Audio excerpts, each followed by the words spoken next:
Looking for the ultimate prepay phone deal? Do you A, stick with the same network even though you know you can do better, B, waste time visiting every possible store, or C, head to Carphone Warehouse, where the prepay price drop on all networks is now on. Get up to €60 off leading phones like Samsung, Sony and Huawei. Prices start from just $19.99, with exclusive offers you won't find anywhere else. Carphone Warehouse. Any network, any phone, any plan. T's and C's apply. Blog Talk Radio.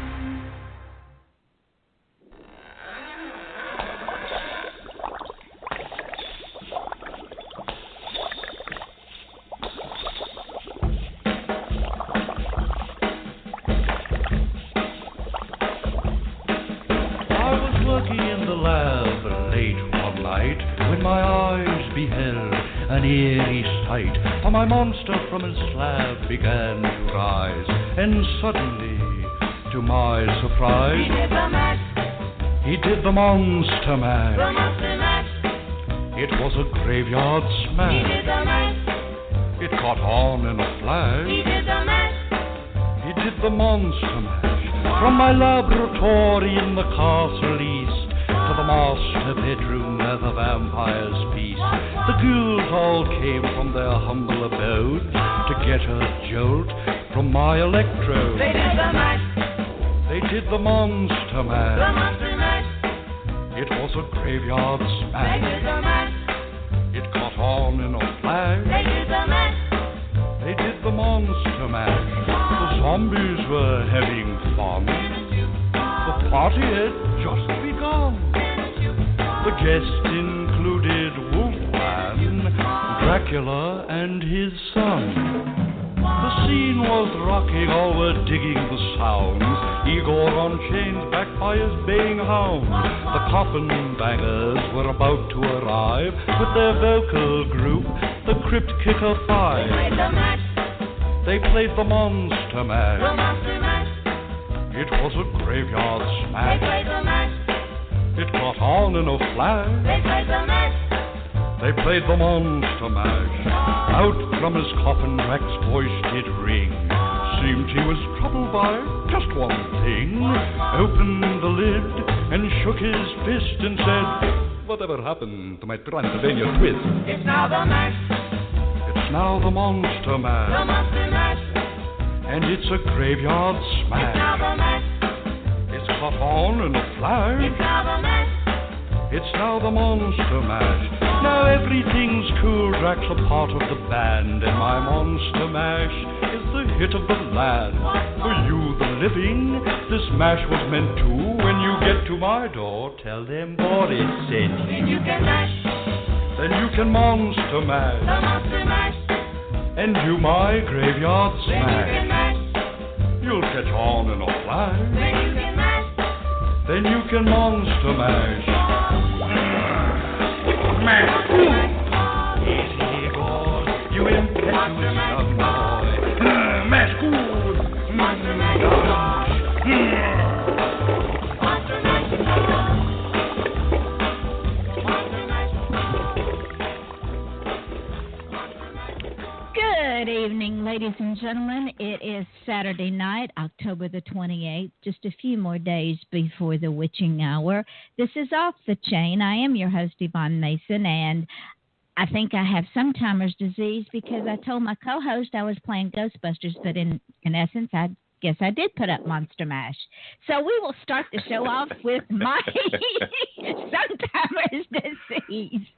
Oh, this month has just been insane. I think I've been possessed by demons or something. I don't know. It's been that kind of week, that kind of month. But this morning when I did my numbers, ladies and gentlemen, we have reached 65,000 plus listeners just on this show. That is awesome. Oh, and that's my co-host, Garrett Pinster, by the way, who I have not introduced yet. But 65,000 listeners just on the show, ladies and gentlemen, that's enough to make anybody crazy. When you add all of the podcasts this thing goes up on, iTunes, YouTube, FM.com, TuneIn Radio, SoundCloud, Mixcloud, Spreaker, podcast.com, and some I don't even know about. We are at 83,000 listeners in over 70 countries. Yeah, take that one in for a minute. Thanks, guys. It's almost overwhelming. And it's because of my guest and my listeners that your show is just, I can't even put it into words, and I'm a wordsmith, because y'all keep coming back to listen. My guest, like my guest tonight, Robert Leuthold, can't talk either, keep coming back. My co-host, Garrett Pinchner with Web, keeps coming back. He's coming back in November as a guest.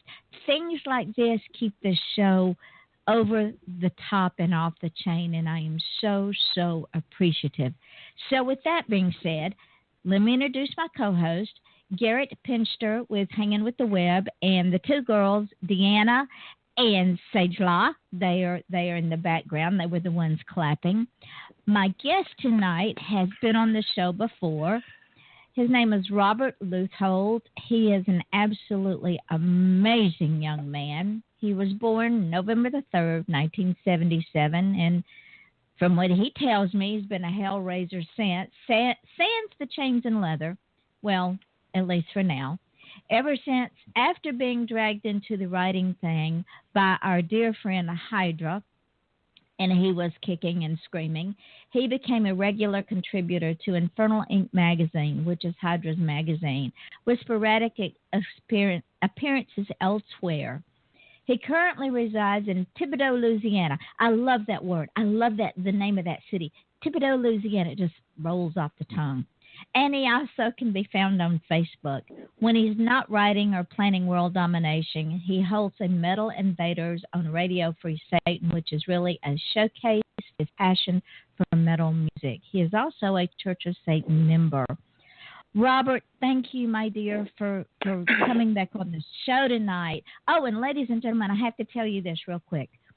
Of all the shows that I have done, Robert's first show with me when he was sick back in May, and he was not feeling good, but he did me the honor of spending an hour with me and read a poem that he had written, which was very difficult, but it was a beautiful, beautiful poem. His podcast is one of my highest rated podcasts. So, Robert, thank you for coming back on the show. Well, thank you, Yvonne. I'm honored to hear that my first appearance was that highly rated and that I didn't ruin the show. Oh, honey, no. Absolutely not. That's when we call it off the chain, right, Garrett? Absolutely. If we're not having fun, we're doing something wrong, right? Yep, I agree. So, Garrett, I definitely agree as well. Now, to start this evening off right, good evening to the listeners out there listening to Off the Chain. I am Count Gimpula, Robert's alter ego. That's fantastic. That's fantastic. Now, I'm not actually a vampire. I'm just a pain in the neck.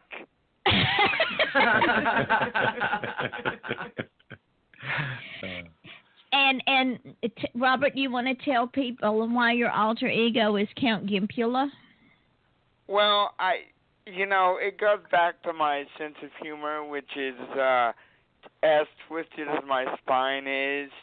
I'm taking Gimp back. I don't see Gimp as a slur for being disabled. I'm reclaiming that term. I kind of have this bad habit of offending people by using words they're not comfortable with. But that's what happens these days. They're only words, and they only hurt you if you give them the power to hurt you. Amen. Garrett, don't you agree with that? I'll tell you, as soon as he said that, the very first thing that went through my mind is that one of the great things about being a writer and a creative mind is that working with language, you learn the distinctions between connotation and definition. Yes. And words do have power. Words do matter. And where they have the greatest power is when, as in Robert's case, you can seize a word and own it. And it doesn't have to have a connotation that it has right now. You can change the connotation. You can change the way people perceive it. And instead of seeing it as a slur, you can help them to see it as merely another word, another descriptive term, and one that does not offend, and one that, Robert has owned it. I love the idea. He says, my sense of humor is as twisted as my spine. Yes. For anyone else would be uncomfortable saying that, and Robert's not. Robert will just come right out and say, hey, this is the way it is, and guess what, guys? I own it. I own my life, and I think that's fantastic. Robert, a big hand for that alone. That is one of the things that it makes the soul of a poet, the ability to own the way people see you and the way people see the world. Well, through your words. I disagree. I disagree with the fact that I have a soul. It's been auctioned off to Microsoft and the Folgers Coffee Company. Yeah, they'll be if they're anything like the Starbucks people with mine, they'll be coming to collect soon enough. Well, let's see. With the amount of coffee I've had over the almost 40 years of my life, wow, that's still kind of shocking. I'll be 40 next week. I never really thought that far ahead. It's like I blinked and I was 30, and now I'm gonna be 40 next week. But hey, I still look good. The coffee keeps me young and preserves my vital organs. There you go. So Robert, I want to know something. When you meet your demise and you transition, are you going to have them bury you or cremate you with a coffee pot in one hand and your coffee cup in the other hand? Well, assuming my sarcasm doesn't get me killed, I will probably be cremated or pressed into a everlasting coffee cup. That's my goal. Science needs to create that shit. I like that. Forevermore. We can put a man on the moon. There needs to be an everlasting coffee cup. Oh, that is too funny. That is way too funny. Garrett, I can't top that. You know what? It's hard to top. I can't think of a better way to go myself. I'm pretty sure they're going to have me. They're going to have me stuffed around here. I'm pretty sure. So, mainlining the coffee would kill us all because our bodies cannot take caffeine directly. Damn it.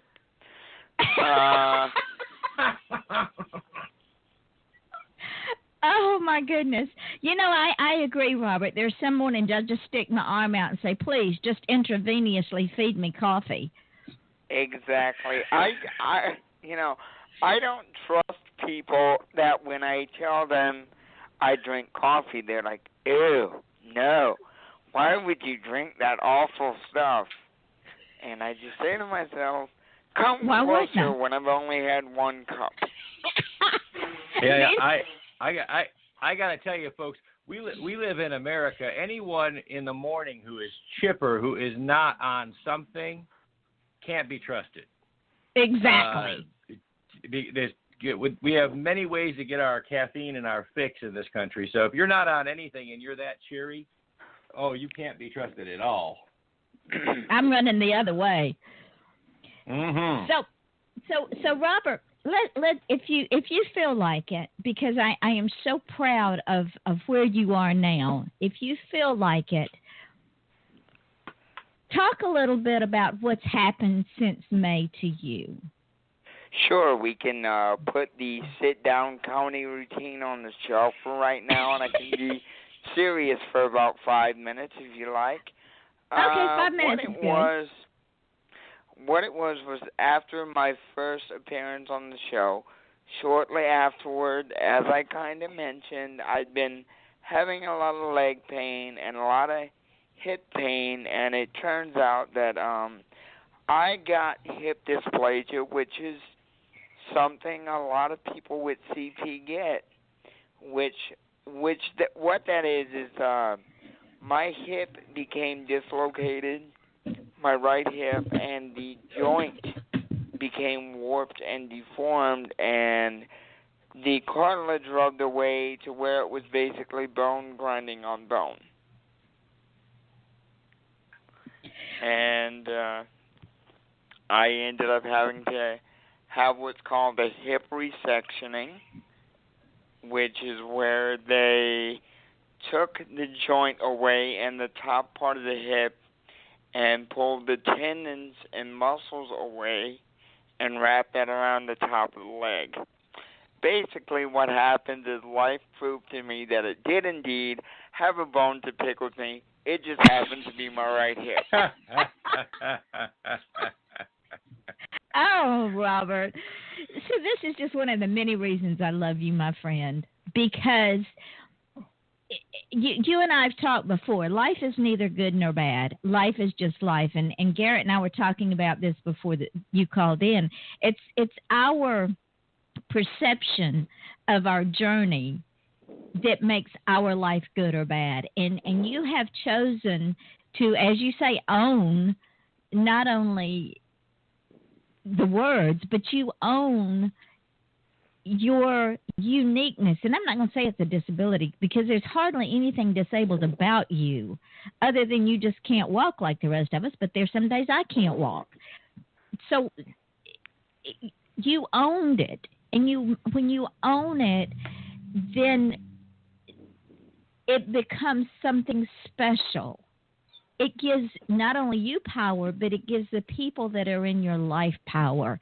And I want to thank you for that. You're welcome. Absolutely. The way I figure it, you have two choices. You can take your situation in life and say, oh, poor me, this sucks, and be an absolutely miserable person. Or you can, just say, okay, this is life. What can I do with it?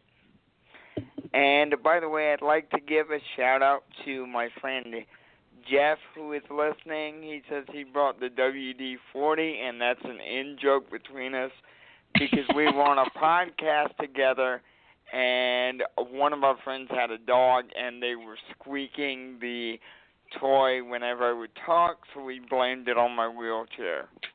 I love it. I love it. So, and also, my friends Nikki and Christopher are listening before they go out for Halloween festivities. Hey, guys. And see, that's another thing about you. Ladies and gentlemen, I have followed Robert for a long, long time, even before I asked him to be on the show. I've met him through Hydra, and he,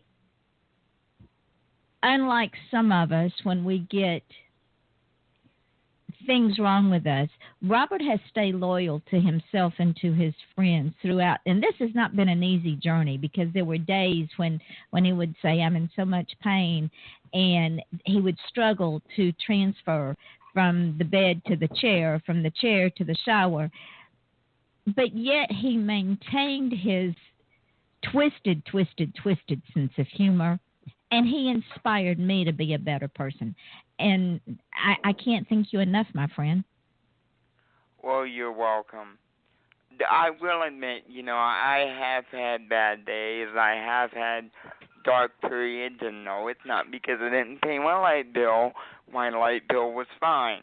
But, it's part of being human. But yes. You deal with the negative times, you get over it, and you look to your support system if you can't handle it yourself. And thank God for a support system, right, Garrett? Amen. I'll tell you. I think no matter who you are and what you're going through, the people around you are really the true enablers or the true disability. How people around you perceive you and how people around you treat you will either help you or hinder you. And Robert, it sounds like you've got some fantastic people around you that have helped you to turn this journey into a really positive experience. And I'm glad when they fixed your hip, I'm glad they didn't remove your humerus. Oh yeah, that would suck. Oh, that hurt. That would suck because Wow, that pun hurt everybody in this room. Oh my goodness. That's okay. That's okay. My humor is as lame as my legs sometimes, so we'll let that one go. I told you, ladies and gentlemen, this is off the chain. I'm laughing so hard I've got tears running down my face. Now that's pretty bad. Oh Lord have mercy. Okay, Garrett. Now you get to ask some questions because I got to get the tears out of my face. Let me just reiterate before we go any further. Whatever it is, I didn't do it. Nobody saw me do it. You can't prove it, but I will accept a bribe. Wow. Well, I'll tell you what. I was told that you started writing, submitting articles for Hydra's magazine. And what did you start out writing about when you were writing? What was your... Most of the time it's erotic horror. Sometimes it's horror. And sometimes I look back on what I've written and I think to myself, where the fuck did that come from? So it's like most of my high school poems. No, I and half of my novels, for that matter. Well, I don't know about that. I don't know about that. I haven't written anything about like zits or awkward boners or wet dreams, but that's half of literature today. Not 50 Shades of Grey. Not 50 Shades of Grey. That's right. You know what? I have this note here that I made earlier, and I'm kind of curious. I am told, sir, that your nickname is Randian Objectivist Dude Bro. Okay, there's a story behind. I gotta know where there's the a hell story did behind that come from? And generally, when I come on shows like this, I don't, outright discuss Satanism or talk shop, as I like to call it, but the Church of Satan has been around for 50 years, and I'm sure both of you have seen news articles about this new social justice group. They're calling themselves the Satanic Temple, which, to give them as little attention as possible, they're like a Taiwanese knockoff Gucci bag version of Satanism. Well, I do know a little bit about the subject in that I always get a kick out of seeing people's faces when, in fact, we were discussing it before the show, when somebody hears you are a member of the Church of Satan, because that doesn't mean what most people think it means, does it, Robert? Can you elaborate just a little bit on the belief system so that people can understand this? Sure. It's a great way to. Because it doesn't really mean what it says it means. It's very, very different. Before I go into it, I do want to make clear that I am a member of the Church of Satan. I am not a representative of the Church of Satan. I can articulate Satanism very well, though. But Satanism is a very brutal, a very frank religion and philosophy. It's based in atheism. We are a very live and let live type of people. We don't go out of our way to harm people. We view animals and children as sacred. And we believe in following whatever enhances our happiness so long as it's legal and doesn't harm anyone else. That's probably one of the most concise ways that you could articulate that your belief system. years ago, I had the opportunity to study a little bit, and it's for those of you out there listening right now, it's a great way to get attention to a religion, to attach what people see as a demonic reference to it. But as Robert said, the church itself is actually one of brutal honesty with yourself and knowing that what you want and what you do to make yourself happy is truly at the center of most people's lives anyway. Robert, and in his faith, has actually made an admission of this rather than disguised it behind altruistic intentions. So again, owning words is an important thing that we all do. And Robert, once again, you've done that. Thank you for articulating that for the listeners. Now, tell us a little. Now this nickname. Tell us a little bit about this. Where this nickname comes from now. Okay, that was actually hurled at me as an insult because some guy who I will not mention wrote what he called the New Satanic Bible, and I just left a 1-star review explaining that what he was talking about was not Satanism at all, and that the Satanic Bible had originally been published in 1969. And the guy went on a tirade publicly on his his Facebook profile for like a week, and used Randian objectivist dude bro as an insult. And my friends and I reclaimed it. And we're just like, wow. Hey, this is the way I look at it. If people want to take that much time obsessing over me, hey, I'm in their mouth anyway. They better be ready to swallow.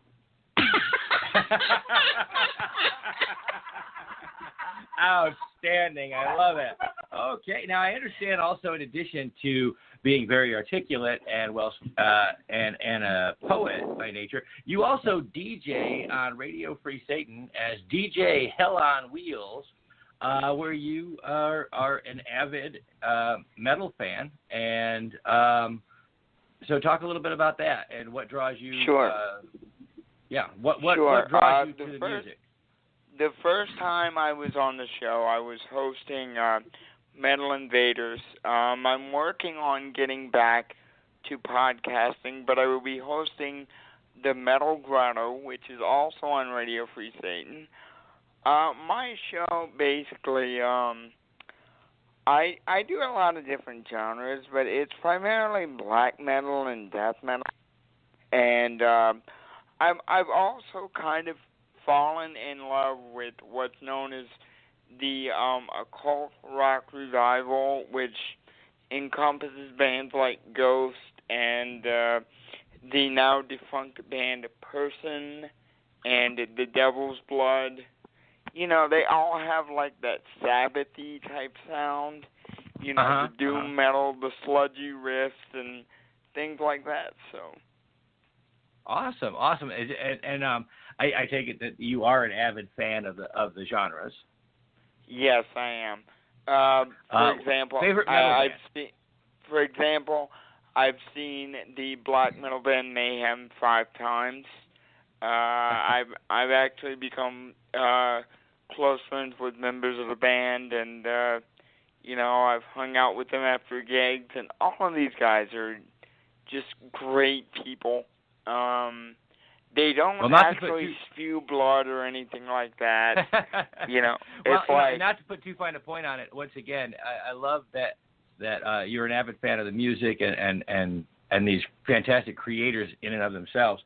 But for those people out there in radio land and in podcast land who may have a different perception of things. Once again, owning words and owning things. Metal rock is not probably what most people are picturing in their head. Guys, we're not talking about 80s hair metal. We're talking about a genre that's been around a long time. And so what in particular draws you to this particular metal sound, Robert? Well, for black metal in particular, for me, it was kind of, the dark vibe. not so much the blasphemous lyrics sometimes. To me, metal is art. Music is art in general. Whether or not you like the genre specifically, it's art. True. Absolutely. Very true. Absolutely. So, now, favorite metal band, Robert? What's your favorite metal band? Do I have to pick one? I'll tell you what, we're going to give you two. Give us your favorite obscure metal band, something that only a true fan would know, and then give us your favorite crossover metal band, somebody that's made it into the real mainstream eye that you think did it well.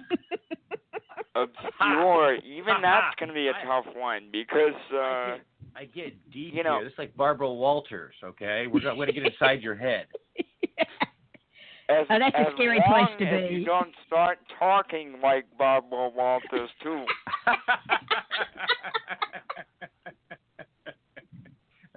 I can't quite get that Long Island vibe, you know? So, okay, then what about Baba Wawa? You know, the old Saturday Night Live skit? Yes, I remember that. Yes. Wow. So, underground, I would say Akarantas from Greece. And the more mainstream, I'd definitely say Typo Negative.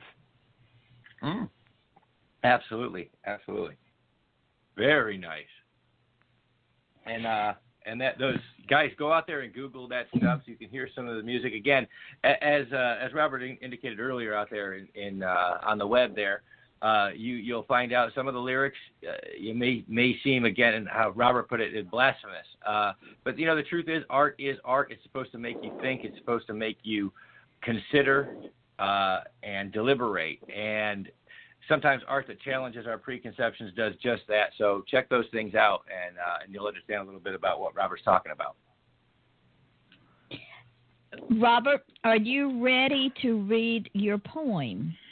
So sure. Let me get my note up again, and I'll be ready to read it. And okay. I can give you some background while I'm getting the note up. Absolutely. When I do my writing, it's always I never know how it's going to play out. Sometimes I have an idea, sometimes it's a flash, and sometimes it's just one word, and I build around that one word. And sounds a lot like my love life. Well, we won't discuss my love life on the show because at this point it's on somewhat of life support, and I have a very, very strong relationship with my left hand. Let's put it that way.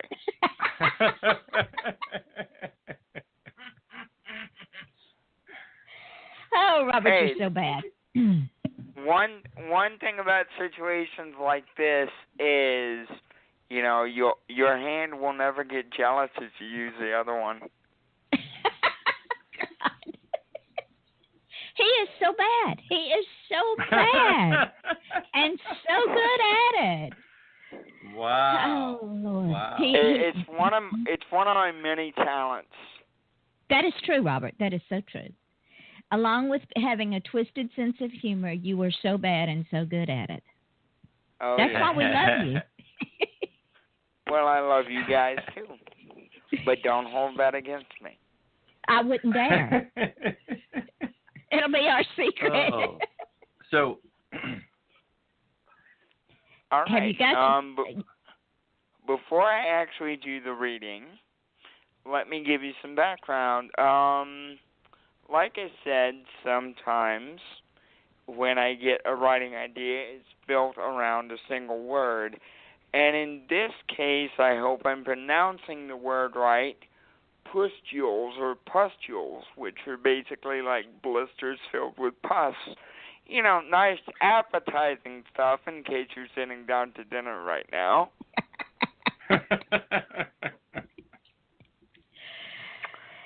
I'm just saying, I don't know where this is going, but it's going to be thick and explosive. creamy. It's going to be good. It's going to be real good, Garrett. There's really no meter for this poem, and there's really no rhyme scheme. But I can definitely tell you that the cadence of it is somewhat done in a death metal rhythm. I can't, of course, sing the lyrics because I want to have a throat left afterward. So yeah, reading it would be good. Yes, reading it will be fine, and I'm not as nervous this time. It's actually a work in progress, and this is a working title. It's called Savage Undead Bloodbath. Ooh. And are you guys ready? Carry on. Wow. We are on the edge of our seats. The dead walk, fetid, rotted, swollen skin with pulsating pustules. Onward they lurch with unquenchable bloodthirst, hungry for flesh. Swollen stomachs distend, enshrined in intestines, seeking human victims. Ravenous undead causing endless bloodshed and carnage never ending. The days of humanity are done. The once proud apex predator is now nothing more than living meat. Wow. I just had a visual. I mean, the Walking Dead have nothing on this poem. Yeah, really. The images that conjures is just it's amazing how you've managed to capture a picture with those words. It really is. It's a wonderful gift to be able to paint with words, and you've done just that. Like as Yvonne said, you really did conjure an image with that. Not a very nice one, but definitely an image and a very clear one. Gave me chill bumps. Absolutely. Because I kept. Absolutely. The more he's reading, the more I'm saying, okay, tell me more. I want to know more about these undead. I want to see this picture in cinematographic color. Well, the girls are here, and they were listening in to that. And Sage has only one thing to say. Send more cops. I see you've watched The Return of the Living Dead and The Return of the Living Dead Part 2. Yes. Absolutely. And actually, I'm a huge fan of those films. I'm also a huge fan of Romero's masterworks, Night of the Living Dead, Dawn of the Dead, and Day of the Dead, and also Land of the Dead. Well, what it you did... It was a real tragedy when he died. It was, because he was a master at what he did. Now, I have a question. Up until recently, zombies are the proverbial stepchildren of monsters in fiction, and that's largely in pop culture today. They're a little more accepted, primarily because of something like The Walking Dead, etc. But pre-Walking Dead, Robert, what did you see in the zombie as a monster that spoke to you? You rattled off some of the great zombie films that were largely considered B movies, even though they are intensely well made. But it's primarily because of the subject matter. And zombies, like I said, vampires have been sexy forever. Werewolves have been sexy forever. Zombies were kind of forgotten about until recently. What drew you to that? Obviously, Romero is a master filmmaker, so by and of itself, those films stand out. But what drew you to that particular monster? Honestly, if you really want to see some good zombie work, besides Romero, look no further than Italy with Lucio Fulci and Bruno Mattei, because Lucio Fulci produced the popular Zombie, otherwise known as Zombie 2 in Italy, which was meant to be a direct sequel to Dawn of the Dead. Wow. It brought zombies back to the whole idea of voodoo causing them. And Fulci also did what he called his Gates of Hell trilogy, which is City of the Living Dead, The Beyond, and House by the Cemetery. They aren't connected, but there are gratuitous scenes of violence, and of course Zombie has the infamous zombie versus shark scene in it, and the splinter through the eyeball scene.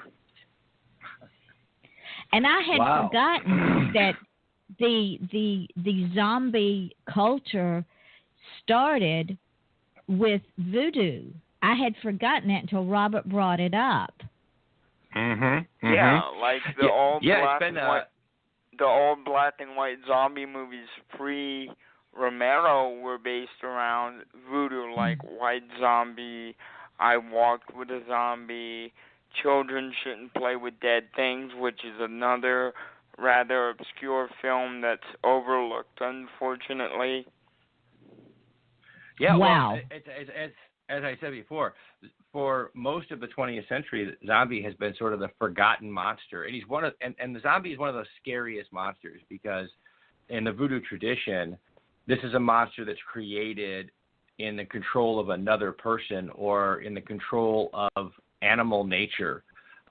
Without there's no deep moral crux there. It's you're either a slave in the voodoo tradition of being a zombie, or you're the undead, which is just a ravenous hunger, and so it's one of the most frightening monsters because there's no underlying motivation. You're not like vampires with a conscience have been like a thing for like 50 years now. Werewolves. We won't discuss Twilight. Yeah, vampires do not sparkle. No, they don't. Yes, they're not supposed to sparkle. No, they don't. But werewolves, for that matter, that don't want to change, and the idea of conscience that harkens right back to the original Wolfman.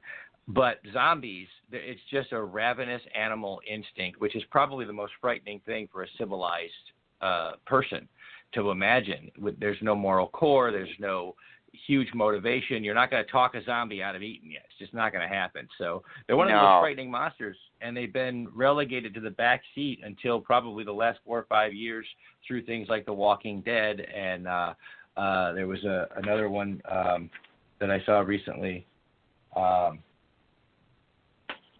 BBC. We just watched an amazing zombie cult show on BBC called In the Flesh, which is a neat take on the idea of the redeemable zombie, which is interesting, where they treat the zombie as if he can come back, at least in part, come back to the living, which is an interesting concept, and they use it as a metaphor for prejudice, which is fantastic. But it's just, as Yvonne said, you kind of forget that there were all of these fantastic zombie stories out there with their roots going back to Haiti and New Orleans and voodoo, and they've all been forgotten about for so much time. So it's great to see that there's an aficionado out there, and it sounds like you really are somewhat of an expert on this particular film genre. So that's fantastic, Robert. I'm hardly an expert, but yeah, I do know my stuff, and I wanted to mention a couple of other kind of more obscure films, if you don't mind. This has gone by multiple titles. It's known as The Living Dead at Manchester Morgue, otherwise known as Let Sleeping Corpses Lie. It's rather interesting. It focuses on a pest control type of satellite that is unintentionally reanimating the dead, and of course it's another foreign film set in England. Rather gory once it gets going, but it's still good. And of course I mentioned Children Shouldn't Play with Dead Things, which I like that title. which is free on Prime if you want to take a look at it. And there was actually, believe it or not, a modern zombie film which I really enjoyed, and it's going to surprise you when I tell you who's in the main role. It's called Maggie, and it features Arnold Schwarzenegger in a serious role. He's not doing one-liners or anything like that.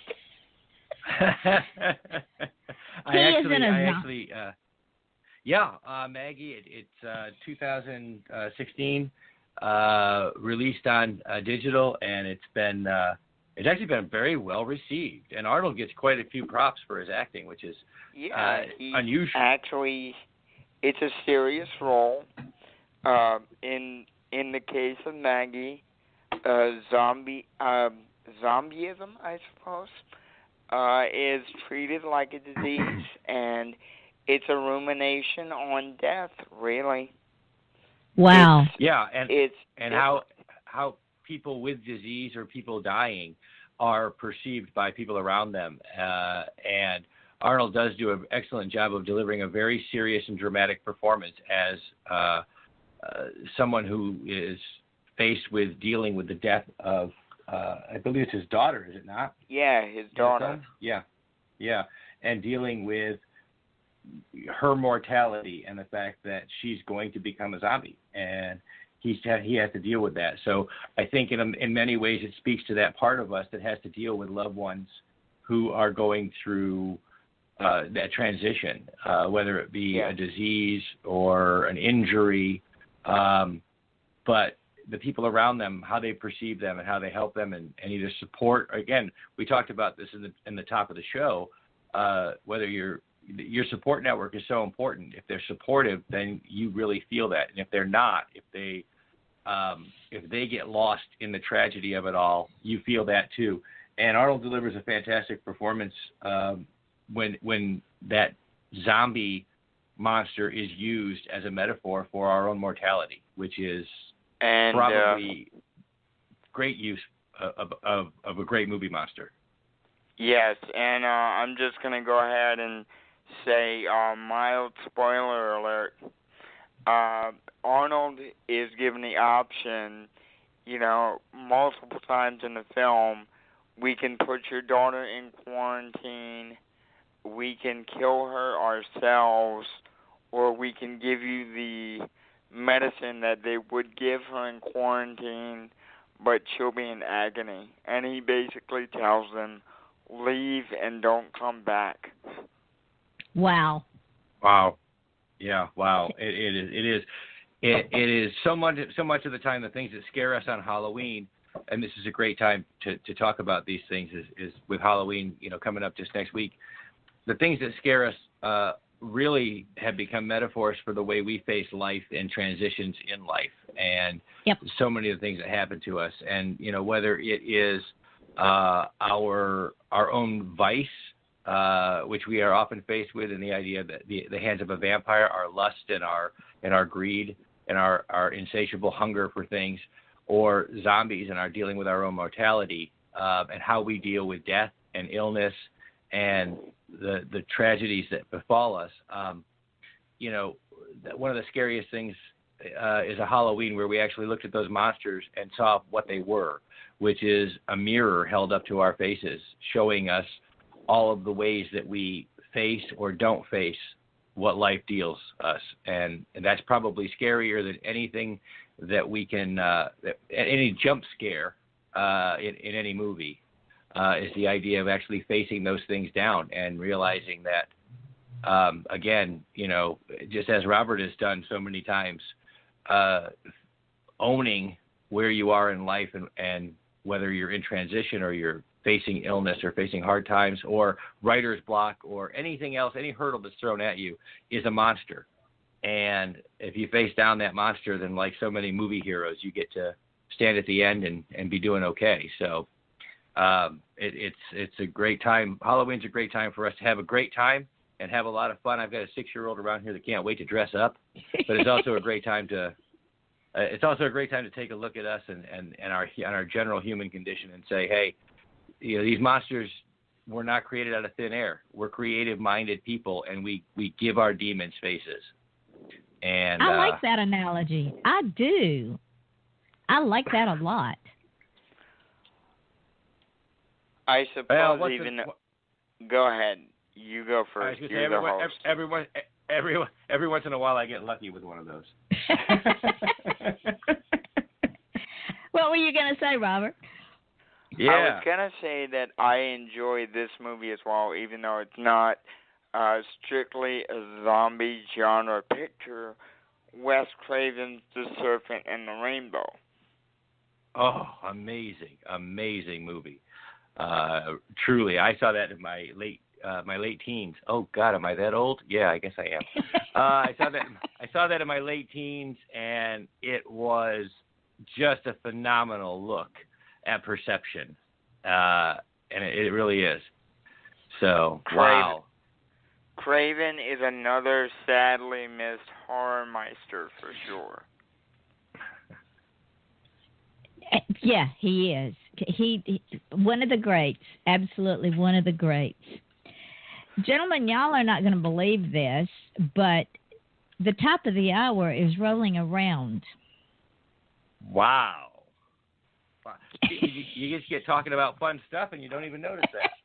Well, how about I make one last blatant horror movie plug and we wrap this up? Well, go right ahead because I want you to also tell folks where you can be found. So plug away, my friend. Sure. I'm not going to go the normal route. I'm not going to say Halloween. I'm not going to say Hellraiser. I'm not going to say Nightmare on Elm Street or Friday the 13th. I know, blasphemy, but I'm good at that. I'm going to go with the Phantasm franchise of films. Wow. I don't think I've heard a Phantasm reference in a long time, but talk about scare the hell out of you. Wow. The original Phantasm is like a lucid nightmare. It is. It's just amazing. You know, that's something that if you guys are out there looking for something to do out there in the World Wide Web and you're looking for something to pop in on digital or your DVD player, or if any of you still have a VHS machine, pop in Phantasm, 1979 Phantasm. It's just a mind-bending scare. It'll frighten the hell out of you. I haven't even thought of Phantasm in 20 years. Thank goodness. Now he's going to go out and rent it. Yeah. Actually, here's a piece of info for everyone. All of the films have been digitally remastered. They are either available on Amazon Video to rent or Shudder.com. You can stream most of them for free. And Phantasm 5 was released last year after the unfortunate passing of Angus Scrimm, but they were able to complete the movie before he passed. Wow. There you go. Yvonne, what do you have planned for Halloween? Well, my costume's a permanent one, so I'm probably going to be sitting around watching horror movies. There you go. So my dear friend Robert, tell the folks where you can be found, and I want you to come back on the show after the first of the year because I want to know where you are with your getting your work printed. Oh, of course, certainly, and thank you for the quick reminder. It will be titled Obsidian Orations, and it will come out via the book arm of Hydra's publishing house, Infernal Inc. Books. And as we're closer to publication, I will let you know. As far as right now, I can be found on Facebook at facebook.com/Robert J. Leuthold. Don't worry, I know it's a weird last name. I'm going to spell it. That is Leuthold.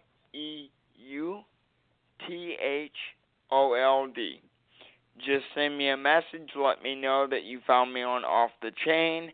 And for some reason, Yvonne unleashed me tonight. I don't know why. I've had all my shots. But, let me know that you found me on Off the Chain, and I'll shoot you a message, and I'll add you. And he's wonderful. It has been a pleasure. It has been an absolute pleasure spending an hour with you two. Well, we have been honored. Go ahead, Garrett. A fantastic time. It has been a fantastic time. Garrett, tell the folks where you can be found, my friend. Oh, right. Well, I'm G.W. Pomichter. I am the host and producer of the HanginwithWeb show. I'm an author myself. You can find me at www.HanginwithShow.com, on Twitter at HanginwithShow, on Facebook at HanginwithWeb Show, and also at G.W. Pomichter. I'm excited right now. My latest novel, Yesterday's Tomorrow, is actually free in the iTunes store for the next 2 weeks. So check out the Facebook pages or the website. You get a link over there, and you get yourself a free novel. And we're loving that. We are the show itself. We're going to be live at the O'Galley Art Fest the weekend before Thanksgiving. And until then, we're going to be putting our episodes out every day. We have been to some fantastic creative venues in the past month or so. We've been to MegaCon Tampa Bay. We've had a crew out in upstate New York doing an author and film festival. We just came from the Melbourne Independent Film Festival. All of those episodes are up at HanginwithShow.com, and they come out on our Facebook page and our Twitter accounts every morning between 9 and 10 o'clock. So we hope you all will check that out. And we also like to announce when Yvonne has a new guest coming up, and we have some fantastic Hanging with Web Show alumni hitting the airways with Yvonne over the next month, too. So we'll be listening in there, and we hope everybody else will, too. So thank you so much, Yvonne, for having me on, and let me share your time with Robert. Well, you're quite welcome, and y'all don't hang up when the show goes dark. Ladies and gentlemen, Absolutely. What Garrett forgot to tell you is he's coming back on the show as a guest in the month of November. And I have no idea where I don't know where the show will go, because that's why we call it Off the Chain. This is our last show for the month. We will start off again on November the 2nd with author Sherry Rensler. She's been on before. She's just released a new book, so that is next Thursday. I don't have a show on Wednesday, I don't believe. I'll have to look and see. It's been that kind of month for me. Well, everybody can find Sherry's latest book, Time and Blood. Everybody can hop over, and they can find a link to that over on the HanginwithWebShow.com as well. Absolutely. Thank you, brand Garrett. New book. Yeah. And yes, ma'am. It's excellent. Now, y'all know, everybody that's listened to the show or been on this show knows that I have a couple of things that I say at the end of the show simply because I believe in inspiration. And I have been so inspired tonight. Robert inspires me daily, and so does Garrett. I am surrounded by inspirational people. And one of the things that I say is don't just feel special, be special, because if you just feel special, you'll never be special. And if you want to achieve greatness, please stop asking permission, because nobody's going to give it to you, because they want you down in that pit with them because they don't feel like they're achieving greatness. One day you'll be a memory for some people, so do your best to be a good one. And then my favorite all-time saying, and y'all have heard me say it every night on this show, your smile is your logo. Your personality is indeed your business card. And the way that you leave others feeling after having had an experience with you, ladies and gentlemen, that is indeed your trademark.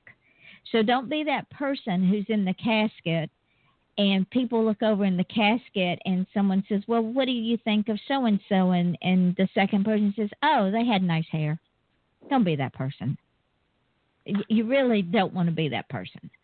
You want to be the person that when someone mentions your name, the person they're talking to, their face lights up. They have a smile on their face because you've touched them in some way. So carry those with you and join us again on either Wednesday night or Thursday night. And we will start a brand new week for the month of November, which will be a short month because we have Thanksgiving and I will be out of town one weekend. But we're going to make up for it in quality as opposed to quantity in the month of November and December. And I want to thank Robert for coming on and reading his poem. It was a beautiful, beautiful poem. Gave me chill bumps. I loved it. I love Robert. I want to thank My Garrett pleasure. and the girls. You're so welcome. And the Garrett and the girls for co-hosting the show with me. I learned a lot, ladies and gentlemen. I don't know about y'all, but the dialogue between Garrett and Robert about the horror film industry just blew me away. So thank you guys very much. So until next week, this is Yvonne Mason and my co-host Garrett Pomichter and my guest Robert Leuthold, and we are indeed off the chain, and Lord willing and the creeks don't rise, we will see and talk to all of y'all next week. So with that being said, the girls are clapping. That being said, the three of us say a hearty good night and happy Halloween. Happy Halloween, everybody. Happy Halloween. So we are now off the air, guys, but we're going into archives. And y'all know that when this show goes up tonight, I will put it up on my page, and I'm going to tag both of you. And Garrett, I'll tag the girls, too. And y'all take the show and promote it any way you want to. Tomorrow I'll put Absolutely. the podcast. I'll put the podcast up, and I'm going to also tag y'all on my page, too. Take all 5 of those podcasts and play with them any way you want to. Absolutely. Thank you so much, Yvonne. Love you, too. I thank both of y'all. I thank all 4 of y'all so much for being on the show tonight. I appreciate it. And it was actually a beautiful, beautiful, unexpected off-the-chain show, one of the best we've had. Well, it was a lot of fun. We kept Sage busy over here. Robert's expertise in zombie films was fantastic. I had to have her look up a few because I hadn't heard of them, and I'm a huge movie geek. So thank you, Robert. Sweet. Now I have new things to watch. Of course. So, guys, I am going to say goodnight so I can get this thing up and get y'all tagged in it. And, Garrett, I will be talking to you in the next day or two to set up our show in November. Robert, I want you to come back on in April or May if you're up to it, because I'm booked Sure. until then. And thank you so much for reading that poem. I loved it. You're welcome. And I noticed I was a lot more calm and sure of my words this time. Yes, you were, and you didn't have half as much trouble breathing this time either as you did before. So every time I definitely had better breathing control. Every you time did it an gets a little amazing bit job, easier. Robert. Really did. He really did. Every time it gets a little bit easier. So that's going to be one of our staples. When you come on the show, you got to read one of your pieces of work. I will. Okay. And with that, guys, I love you both. I love the girls. And I'm going to say... I love you too, Yvonne. Love you too. Love you too. All right, Yvonne, you have a wonderful night. Guys, have a great Halloween next week. All right. See You y'all too. later. Good night. All righty. Good night, everybody.